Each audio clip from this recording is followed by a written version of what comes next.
Hello everyone, myself Ashotosh Rathod from BSc Final Year Mathematics. Today I am here to deliver my seminar on the topic Werners' theory of coordination compound.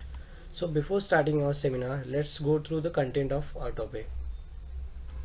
First, introduction to Werners' theory. Second is postulates of Werners' theory. Then we will see primary and secondary valency. Then we will move on geometry and direction of molecules. Then at last but not the least, limitations of Werners' theory. Now let's see introduction to Werners' theory. Alfred Werner, the professor of chemistry at University of Zurich, put forward his well-known theory for the coordination to explain the formation and structure of complex compound in the year 1893. There are many theories like Sedgwick theory, VBT theory, crystal field theory, which explain the properties of coordination compound. But the basic idea of coordination compound was first of all given by the Werners' theory. For his great work, he was also awarded the Nobel Prize in the year 1913. Now let's see the experiment performed by the Werner. Reaction between CuCl3 and 6NH3 for different concentration of AgCl. The group of 4 different products were obtained, such as when he mixed the 3 mole of AgCl, the product form was CuCl3 by 6NH3. When he made 2 mole, he got the product CuCl3 5NH3. When he used 1 mole, then he got CuCl3 4NH3, and the same was for 4th product. For the different concentration of AgCl, the product form shows the different color such as yellow color, purple color, green color and violet color. The central metal and or atom shows the 2 types of valencies, that is primary valency and secondary valency. It also explains the behavior as an electrolyte, formation of ions, etc. The primary valency of a metal ion is always satisfied by the negative ions. The secondary valency corresponds to coordination number of a metal, ion or atom. The secondary valency may be satisfied by the negative ions or also by the neutral ions. The molecule or ion that satisfy the secondary valency are called as ligands. The ligands which satisfy secondary valency must project in definite direction in space, so the secondary valency are directional in nature, whereas the primary valency are non-directional in nature. The ligands have unshared pair of electrons. This unshared pair of electrons are denoted to the central metal ion in a compound. In this way, the coordination compounds are formed. There are 2 types of bonding or valencies shown by the coordination compound according to Werner. Primary valency means it's ionizable valency. Now what is meant by ionizable valency? Means it can dissociate into its ions when it is dissolved in water or a certain other solvent. Primary valency corresponds to oxidation state of metal. Now what is meant by oxidation state? That we will see in next upcoming slide. The primary valency is always satisfied by the negative ions such as chlorine, bromine or sulfate ions. The primary valency does not play a role in determining the geometry of a compound. Thus the primary valency is non-directional in nature. It means what? We cannot find or determine the geometry of. Now secondary valency.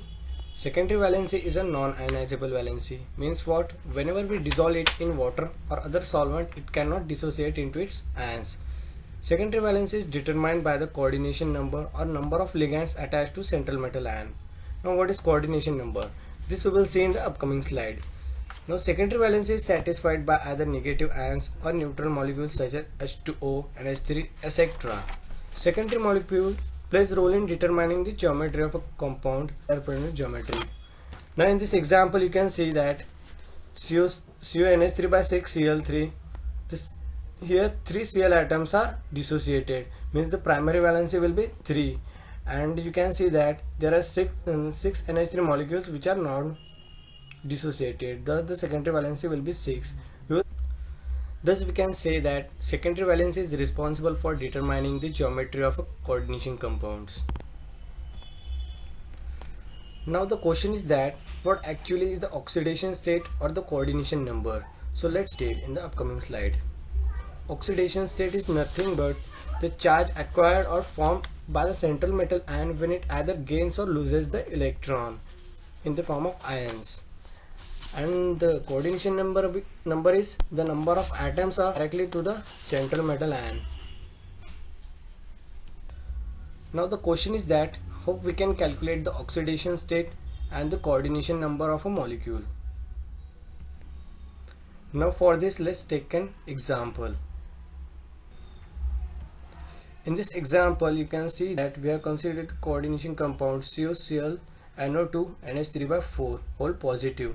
In this example, you can see that there is one chlorine, and thus the charge on one chlorine is always -1, and the charge on one NO2 is -1, and there are 4 NH3 attached.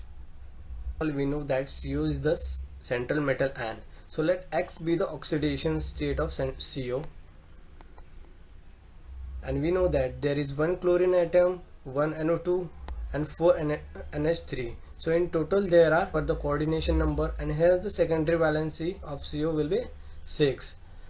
Now there is one -1 on NO2, therefore the total negative charge on CO will be -2. Therefore using the formula we can find out the oxidation state of cobalt, that +3. As we have already seen that if a metal ion has a 6 secondary valency, then these are arranged octahedrali around a central metal ion, and if it has a 4 secondary valency, then they are arranged in a square planar or tetrahedral geometry. In the first figure you can see that if there are 2 NH3 atoms attached to Ag, then the product will show the linear geometry. If there are 4 NH3 attached to central metal ion, it will show square planar or tetrahedral. And if it has 6 NH3 or 6 ligands attached to a central metal ion, then it will show the octahedral geometry. Thus we can say that a secondary valence is responsible for the geometry of a coordination compound. Now Werners representation. Werner represented the first member of series, that is CONH3/6Cl3, as follows. What he done in his representation, he mentioned or shown the primary valency by the dotted line and the secondary valency by the solid lines. You can see in the figure, Cl is attached by means of dotted lines and NH3 by solid lines.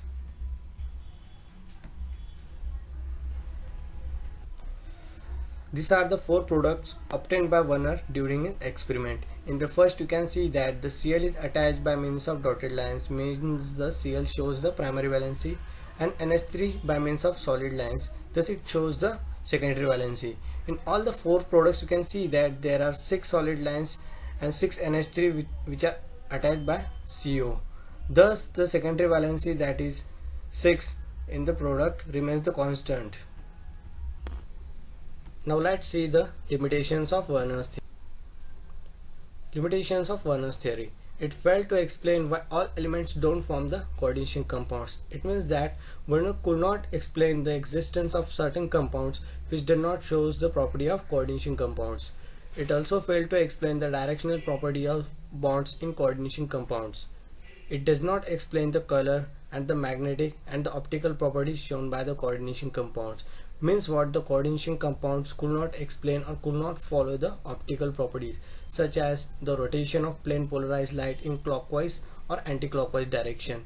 It could not be explained by the coordination compounds and Werners theory. So these were the limitations of Werners theory. So it was all about my seminar.